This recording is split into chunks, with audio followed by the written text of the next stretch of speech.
ప్రకాశం జిల్లాలో ఇటీవల జరిగిన జగన్మోహన్ రెడ్డి పొదిల్లో రైతు సదస్సు ఏదైతే జరిగిందో దానికి సంబంధించి వైఎస్ఆర్సీపీ తరఫున జిల్లాలో బలంగా 3 వాయిస్లు వినిపిస్తున్నాయి.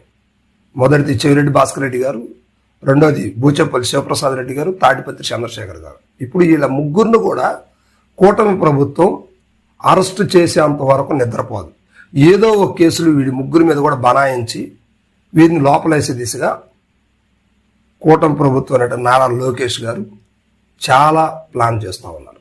సో దీన్ని బట్టి ఏ క్షణానైనా కూడా చెవిరెడ్డి భాస్కర్ రెడ్డి గారిని, బూచేపల్లి శివప్రసాద్ రెడ్డి గారిని, తాడిపత్రి చంద్రశేఖర్ గారిని ఖచ్చితంగా జగన్మోహన్ రెడ్డి గారు జరిగినటువంటి సభని ఉద్దేశించి అందులో కొంత గొడవలు జరిగినాయి, అల్లర్లు జరిగినాయి, వాళ్ళ పార్టీ కార్యకర్తలను కొట్టారు అనే అంశం మీద ఇప్పటికే కొంతమందిని అరెస్ట్ చేశారు.